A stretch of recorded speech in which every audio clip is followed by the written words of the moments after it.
ಧರ್ಮಸ್ಥಳದಲ್ಲಿ 106 ಶವಗಳನ್ನು ಹೂತಿದ್ದೀನಿ ಅಂತ ಅನಾಮಿಕ ಏನು ದೂರು ಕೊಟ್ಟಿದ್ದಾನೆ.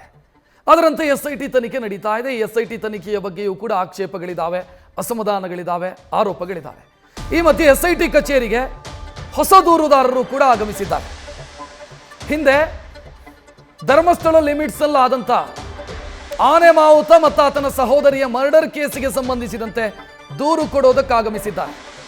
ಆನೆ ಮಾವುತನ ನಾರಾಯಣ ಅವರ ಪುತ್ರ ಮತ್ತು ಪುತ್ರಿ 2012ರ ಆಸುಪಾಸಲ್ಲಿ ಆನೆ ಮಾವುತ ಮತ್ತು ಆನೆ ಮಾವುತನ ಸಹೋದರಿಯನ್ನ ಮರ್ಡರ್ ಮಾಡಲಾಗಿತ್ತು. ಸದ್ಯ ಆ ಕೇಸಿಗೆ ಸಂಬಂಧಿಸಿದಂತೆ ದೂರು ಕೊಡೋದಕ್ಕೆ ಅವರು ಆಗಮಿಸಿದ್ದಾರೆ.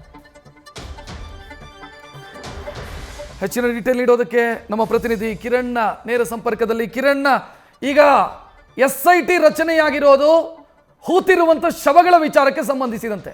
ಇದು ಅದರ ವ್ಯಾಪ್ತಿಗೆ ಬರುತ್ತಾ ಆನೆ ಮಾವುತ ಕೇಸು?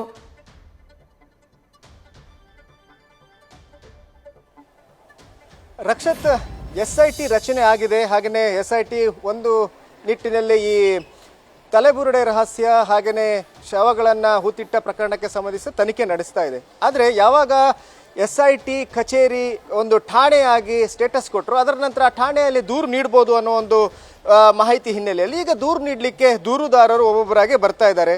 ಈಗಾಗಲೇ ಈ ಹಿಂದೆ ಜಯಂತ್ ಅನ್ನೋರು ಒಂದು ಬಂದು ದೂರು ಕೊಟ್ಟರು, ತಾನು ಒಂದು ಶವ ಹೂತಿದ್ದನ್ನು ನೋಡಿದ್ದೇನೆ, ಆ ರೀತಿಯ ಘಟನೆಗಳು ನಡೆದಿದ್ದಾವೆ, ಯಾವುದೇ ಪ್ರೊಸೀಜರ್ ಆಗಿರಲಿಲ್ಲ. ಅದೇ ರೀತಿ ಇನ್ನೊಬ್ಬರು ಬಂದರು, ಒಂದಿಬ್ಬರು ಜನ ಬಂದ್ಕೊಂಡು ಈ ಯಾರು ದೂರುದಾರ ಶವಗಳನ್ನು ಹೂತಿಟ್ಟಿದ್ದ ಅದನ್ನು ನಾವು ನೋಡಿದ್ದೇವೆ, ನಾವು ಬೇಕಾದರೆ ಹೆಲ್ಪ್ ಮಾಡ್ತೇವೆ ಅಂತ ಹೇಳ್ಕೊಂಡು ಅವರು ಇಬ್ಬರು ಬಂದರು. ಅದನಂತರ ಅನನ್ಯ ಭಟ್ ಕೇಸ್ ಆಗ್ಬೋದು. ಹಾಗೆಯೇ ಈಗ ಆನೆ ಮಾವುತನ ಕೇಸ್ ಏನು ಡಬಲ್ ಮರ್ಡರ್ ಆಗಿತ್ತು 2012ರಲ್ಲಿ ಸೆಪ್ಟೆಂಬರ್ 21ರಲ್ಲಿ ನಡೆದಂತಹ ಘಟನೆ ಅದು.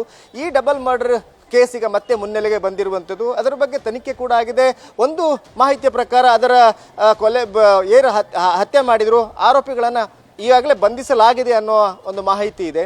ಆದರೂ ಈ ಒಂದು ಏನು ಘಟನೆ ಇದೆ ನಾರಾಯಣ ಮತ್ತು ಯಮುನಾ ಅವರ ಹತ್ಯೆ ಪ್ರಕರಣ, ಇದು ಭೂ ವ್ಯಾಜ್ಯಕ್ಕೋಸ್ಕರ ಮಾಡದಿರುವಂಥದ್ದು ಅನ್ನೋ ಒಂದು ಅನುಮಾನ ಅವರ ಪುತ್ರ ಹಾಗೆಯೇ ಪುತ್ರಿಗಿದೆ. ಈ ಹಿನ್ನೆಲೆಯಲ್ಲಿ ಗಣೇಶ್ ನಾರಾಯಣ ಅವರ ಪುತ್ರ ಈಗಾಗಲೇ ಬಂದಿದ್ದಾರೆ. SIT ಕಚೇರಿಗೆ ಬಂದು ಅವರು ದೂರು ನೀಡಲಿಕ್ಕೆ ಈಗ ಬಂದಿರುವಂಥದ್ದು. ನೋಡಬೇಕು ಕಚೇರಿಯಿಂದ ಯಾವ ರೀತಿ SIT ಠಾಣೆಯಿಂದ ಯಾವ ರೀತಿ ಅವರಿಗೆ ಪ್ರತಿಕ್ರಿಯೆ ಸಿಗುತ್ತೆ ಅನ್ನೋದು. ಯಾಕಂದರೆ ಇದು SIT ಒಂದು ತನಿಖೆ ಮಾಡ್ತಾ ಇರುವಂಥದ್ದು ಈ ಶವಗಳನ್ನು ಹೂತಿಟ್ಟ ಪ್ರಕರಣ. ಅದಕ್ಕೆ ಇದು ಸೇರ್ಪಡೆ ಆಗುತ್ತಾ ಅಥವಾ ಆ ಸ್ಟೇಷನ್ಗೆ ಅಂದರೆ ಈ ಸಂಬಂಧಪಟ್ಟ ಯಾವ ವ್ಯಾಪ್ತಿಗೆ ಬರುತ್ತೆ ಈ ಘಟನೆ, ಆ ಸ್ಟೇಷನ್ಗೆ ಸಂಬಂಧಪಟ್ಟ ಅಲ್ಲಿ ಹೋಗಿ ದೂರು ನೀಡಬೇಕು ಅನ್ನೋದು ಏನಾದರೂ ಹಿಂಬಾರ ಕೊಡ್ತಾರಾ, ಕಾದು ನೋಡಬೇಕು.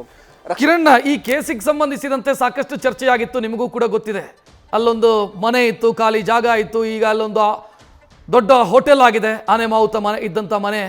ಸೊ ಪರ್ಟಿಕ್ಯುಲರ್ ಆಗಿ ಯಾರ ಮೇಲಾದರೂ ದೂರುದಾರರು ಆರೋಪಗಳನ್ನು ಮಾಡ್ತಿದ್ದಾರಾ ಈ ವಿಚಾರದಲ್ಲಿ? ಆ ರೀತಿಯ ದೂರುಗಳು ಯಾರು ಮಾಡ್ತಾ ಇಲ್ಲ. ಯಾಕಂದರೆ ಈಗಾಗಲೇ ಭೂ ವ್ಯಾಜ್ಯದ ಸಂಬಂಧಿಸಿದಂತೆ ಈ ಒಂದು ಕೊಲೆ ನಡೆದಿದೆ ಅನ್ನೋ ಆರೋಪ, ಈ ಆರೋಪ ಯಾರ ಮೇಲಿದೆ ಅನ್ನೋದು ಈಗಾಗಲೇ SIT ಅಧಿಕಾರಿಗಳ ಮುಂದೆ ಪುತ್ರ ಹಾಗೆಯೇ ಪುತ್ರಿ ಅಂದರೆ ನಾರಾಯಣ ಅವರ ಪುತ್ರ ಪುತ್ರಿ ಹೋಗಿಕೊಂಡು ಅವರು ಹೇಳಬೇಕು. ಆದರೆ ಯಾರ ಮೇಲೂ ಇನ್ನುವರೆಗೂ ದೂರಂತೂ ಯಾರ ಹೆಸರನ್ನಂತೂ ಅವರು ಹೇಳಿಲ್ಲ. ಆದರೆ ಭೂ ವ್ಯಾಜ್ಯದ ಹಿನ್ನೆಲೆಯಲ್ಲಿ ಈ ಒಂದು ಕೊಲೆ ನಡೆದಿದೆ, ಕೊಲೆ ಮಾಡಿಸಲಾಗಿದೆ ಅನ್ನೋ ಒಂದು ಆರೋಪ ಕೇಳಿ ಬರ್ತಾ ಇರುವಂಥದ್ದು. ರಕ್ಷತ್, ಥ್ಯಾಂಕ್ ಯು ಕಿರಣ್ ಮಾಹಿತಿಗೆ. ಆನೆ ಮಾವುತ ಮತ್ತು ಆನೆ ಮಾವುತನ ಸಹೋದರಿ ಅವರ ಹತ್ಯೆಗೆ ಸಂಬಂಧಿಸಿದಂತೆ ಈಗ ಆ ಆನೆ ಮಾವುತ 2012ರಲ್ಲಿ ಕೊಲೆಯಾದಂಥ ಆನೆ ಮಾವುತನ ಮಗ ಮತ್ತು ಮಗಳು SITಗೆ ಬಂದು ದೂರು ಕೊಟ್ಟಿದ್ದಾರೆ. ದೂರು ಕೊಡೋದಕ್ಕೆ ಬರ್ತಾ ಇರುವಂಥ ದೃಶ್ಯವನ್ನು ನೀವು ಗಮನಿಸ್ತಾ ಇದ್ದೀರಿ. ಇದು ಕೂಡ ದೊಡ್ಡ ಮಟ್ಟದಲ್ಲಿ ಚರ್ಚೆಯಾದಂಥ ಪ್ರಕರಣ. ನಿಮಗೆ ಸೌಜನ್ಯ ಕೇಸು ಏನಾಯಿತು, ಅದಾದ ನಂತರ ಆಗಿರೋದು ಈ ಇನ್ಸಿಡೆಂಟು. ಇದರ ಬಗ್ಗೆಯೂ ಕೂಡ ಸಾಕಷ್ಟು ಊಹಾಪೋಹಗಳು ಸೃಷ್ಟಿಯಾಗಿತ್ತು.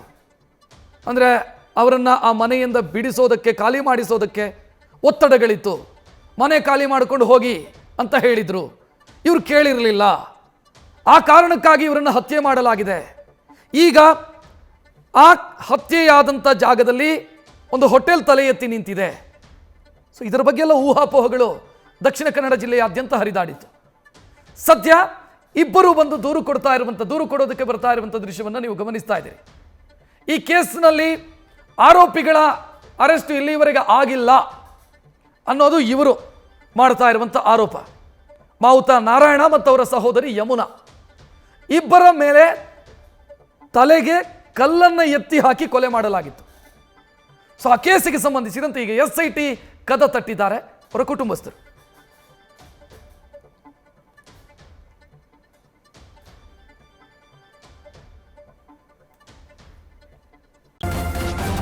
ನ್ಯೂಸ್ ಫಸ್ಟ್ ನಿರ್ಭೀತಿಯಿಂದ ನಿಮ್ಮ ಪರವಾಗಿ.